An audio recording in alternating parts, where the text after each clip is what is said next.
जनक पेशे से एक बहुत अच्छी वकील थी, लेकिन कहते हैं ना, बहू कितनी भी बड़ी तोप क्यों ना हो, सास के सामने तो भीगी बिल्ली ही होती है। अरे जनक, क्या बात है? आज रोटी नहीं मिली अभी तक। ये तेरा कोर्ट नहीं है जो आज फैसला ना हुआ तो कल की तारीख मिल जाए।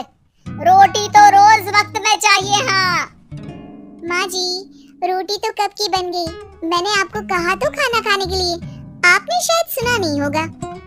ओहो, जज नहीं हूँ मैं तेरे कोर्ट की, सास हूँ सास। कोई दलील फालतू की मत देना यहाँ। बहुत जानती हूँ मैं इन वकीलों को, अपनी बात ऊपर रखने के लिए झूठ बोलने में जरा भी नहीं सोचते। तभी वहाँ जनक के ससुर आ जाते हैं। अरे भाग्यवान, क्यों बेचारे के काम को कोसती रहती है हमेशा। मैं भी तो था वहाँ जब ये आई थी तुझे रोटी खाने को बुलाने के लिए।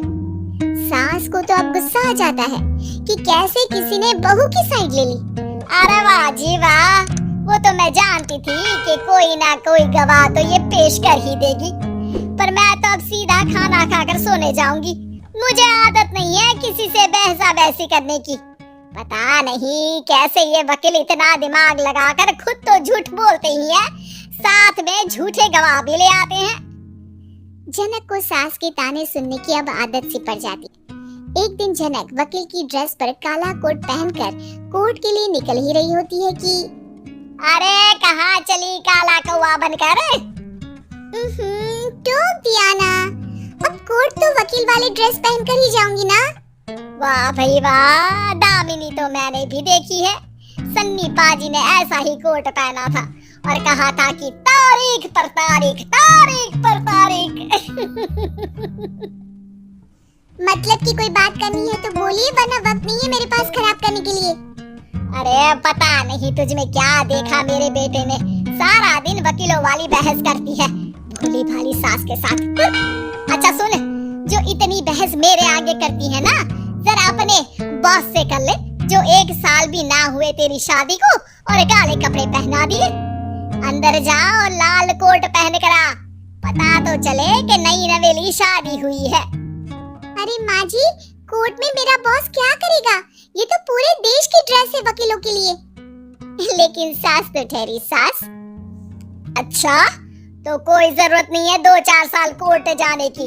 शादी थोड़ी पुरानी हो जाए तब इजाजत दे दूंगी मैं तुझे काले कपड़े पहनने की। अब क्या था, मन मारकर जनक को लाल रंग का कोट पहनकर कोर्ट जाना पड़ता है।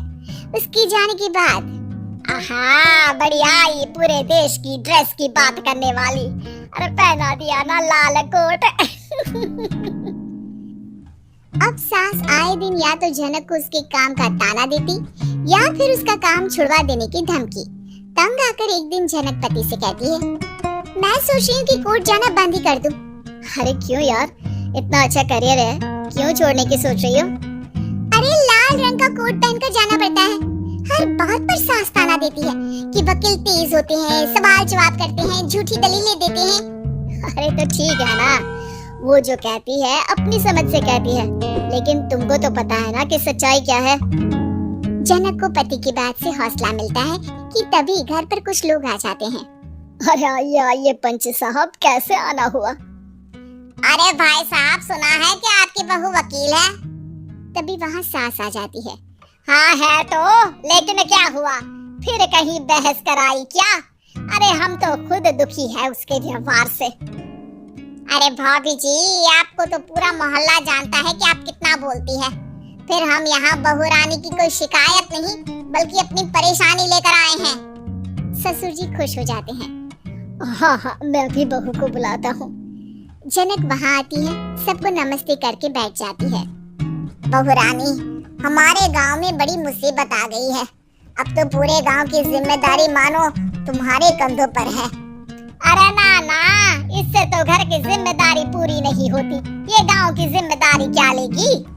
भाभी जी आप चुप हो जाओ, यहाँ पढ़े लिखे लोगों की बात हो रही है।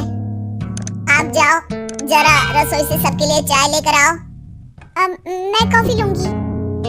हाँ, वकील साहिबा के लिए कॉफी। सास सर पैर सब पटक कर वहाँ से निकल जाती है। बहू, गांव में पानी नहीं आ रहा है, पड़ोसी राज्य ने हमारा पानी रोक रखा है। इसका मामला तो बड़े कोर्ट में चलेगा पंच जी, लेकिन ऐसा क्यों? वो राज्य हम लोगों से पानी के पैसे मांग रहा है। अब आधे गांव में पानी की सप्लाई खत्म हो गई है बहुरानी। अच्छा पंच साहब, बात गांव की है तो मैं जरूर केस लड़ूंगी। यहाँ एक बार फिर सास की एंट्री हो जाती है। अरे वाह जी वाह, ये काम करवा लो आप हमारी बहू से, बहुत अच्छा करती है। मैं हूँ सीधी सादी सास, इस लड़की ने कैसे लड़ लड़ कर मुझे साइड कर रखा है ये तो अब आपको पता चल ही जाएगा।